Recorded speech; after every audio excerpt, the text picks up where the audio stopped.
تو یہ گفتگو آپ نے سنی اور ذوالقرنین حیدر بھی ہمیں اس متعلق اپڈیٹ کر رہے تھے. فرح ربانی بھی ہمارے ساتھ موجود ہیں. فرح، اس سے پہلے اسپتال انتظامیہ کی جانب سے یہی کہا جا رہا تھا کہ جو بچی بچی ہے ان 15 بچوں میں سے وہ اسپتال انتظامیہ کی جانب سے جو نرس ہے یا کوئی ڈاکٹر ہے انہوں نے بچائی ہے، لیکن اب ان کی خالہ منظر عام پر آتی ہیں، وہ اس بات کی تردید کرتی ہیں اور بولتی ہیں کہ انہوں نے بچی کو بچایا ہے. اب پمز اسپتال کا کیا رد عمل ہے؟ انتظامیہ کیا کہتی ہے؟ کوئی اپڈیٹ ہے آپ کے پاس؟ جی بالکل، جیسے آپ نے بات کی ہے، یہاں پر جب ہماری ریسکیو ذرائع سے بات ہوئی تھی تو ان کی جانب سے بھی یہی کہا جا رہا ہے کہ جب وہ یہاں پر پہنچے تو ایک بچہ جو ہے وہ بچا لیا گیا تھا اور پمز کی جانب سے یہی دعویٰ کیا گیا تھا کہ اس بچے کو بلی پمز کی نرس ہے. لیکن انفارچونیٹلی ابھی جیسے ہم نے سنا کہ وہ جو خاتون ہیں، وہ جو خالہ ہیں بچی کی مبینہ طور پر، وہ اس بات سے انکار کرتی ہیں. تو ابھی تک اوور آل جیسے وزیر اعظم کی جانب سے کہا جا رہا ہے کہ نوٹس لے لیا گیا تھا، تو ابھی تازہ ترین اطلاعات یہی ہیں کہ وزیر اعظم نے جو سیکریٹری ہیں ان کو عہدے سے ہٹا دیا گیا ہے. جو سابق سیکریٹری ہیں صحت کے، ان کو جو ہے سربراہی کمیٹی کا انچارج بنا دیا گیا اور وزیر اعظم کی جانب سے بھی سخت برہمی کا اظہار کیا گیا ہے اس واقعے کے اوپر، اس افسوسناک واقعے کے اوپر، اور ان کی جانب سے یہی کہا گیا ہے کہ جلد از جلد تحقیقات جو ہے وہ مکمل کر لی جائیں. ساتھ ہی ساتھ وزیر صحت مصطفیٰ کمال کو بھی اسلام آباد پہنچنے کی ہدایت کی گئی ہے اور ان کو یہی کہا جا رہا ہے کہ جلد از جلد وہ اس واقعے کی تحقیقات مکمل کر لیں. یہاں پر ایدی پمز جب آئے ان سے جب بات، ان کی جانب سے بھی یہی کہا جا رہا ہے کہ ہم نے اپنی طرف سے پوری جو ہے انویسٹیگیشن کرنی ہے اور کر لی ہے. واقعے کے جو ذمہ داران ہیں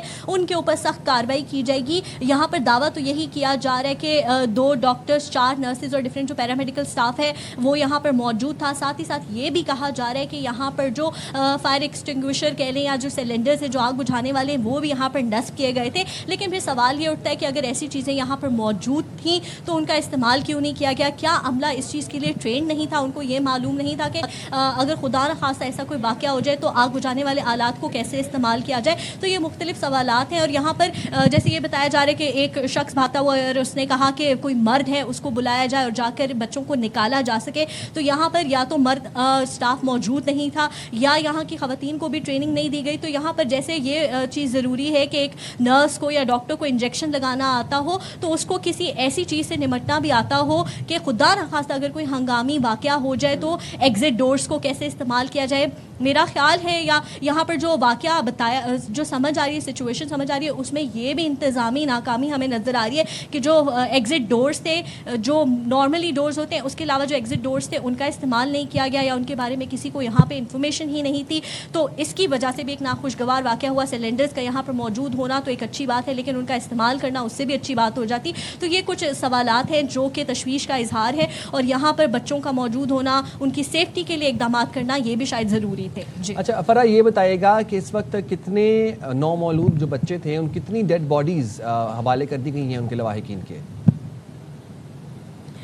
جی یہی بتایا جا رہا ہے ذرائع کی جانب سے، یا جو یہاں پر ایدی سروسز یہاں پر بیسیکلی ہیں جن کی جانب سے میتوں کو روانہ کیا گیا ہے، ان کی جانب سے یہ بتایا جا رہا ہے کہ جو تمام یہاں پر ڈیڈ باڈیز تھیں ان کو روانہ کر دیا گیا ہے. اچھا، جیسے نارملی ڈیڈ باڈیز ہوتی ہیں، جو عام حالات میں ڈیڈ باڈیز ہوں ان کو تو ویسے ہی روانہ کیا جاتا ہے، لیکن جیسے جھلسی ہوئی باڈیز ہوں یا خدا نہ خواستہ کوئی ایسی بیماری والی باڈیز ہوں ان کو اسپیشل بیگز میں ڈال کر روانہ کیا جاتا ہے. تو ایدی کی جانب سے یہاں پر جو ہماری جب ان سے بات ہوئی تو ان کی جانب سے یہی بتایا گیا کہ وہ 14 بیگز بھی یہاں پر پہنچائے گئے جس میں ڈیڈ باڈیز کو ڈالا گیا، اور ساتھ ہی ساتھ جو تابوت ہے وہ بھی یہاں پر پہنچائے گئے اور انہی تابوتوں میں بچوں کی ڈیڈ باڈیز کو ڈال کر روانہ کر دیا گیا. ان کی جانب سے یہ بتایا جا رہا ہے، ہسپتال انتظامیہ بھی اس چیز کو بتاتی ہے، کنفرم کرتی ہے کہ جو 14 کی 14 ڈیڈ باڈیز ہیں وہ یہاں سے روانہ کر دی گئی ہیں. ایدی کے جو ترجمان کہہ لیں یا جن سے ہمارا رابطہ تھا ان کی جانب سے یہ بتایا جا رہا ہے کہ ایک ڈیڈ باڈی ایسی بھی ہے جس کو کسی نے ابھی تک اون نہیں کیا تھا، یا اس کے والدین اس بچے کی ڈیڈ باڈی کے کفن دفن کے انتظامات کو شاید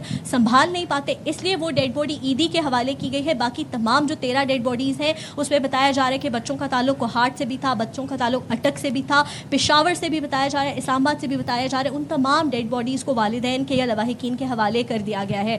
جی ظاہر ہے یقیناً یہ بہت ہی دکھ کا سماں ہے ہمارے لیے، جو ہم سن رہے ہیں ہمارے لیے بھی بہت بڑا دکھ ہے، اور ان کے جن کے والدین کے یہ بچے گئے ہیں ان کے لیے تو ایک بہت بڑا سانحہ ہے. فرح، پمز اسپتال کی انتظامیہ کا موقف اس ساری سچویشن پر کیا سامنے آیا ہے؟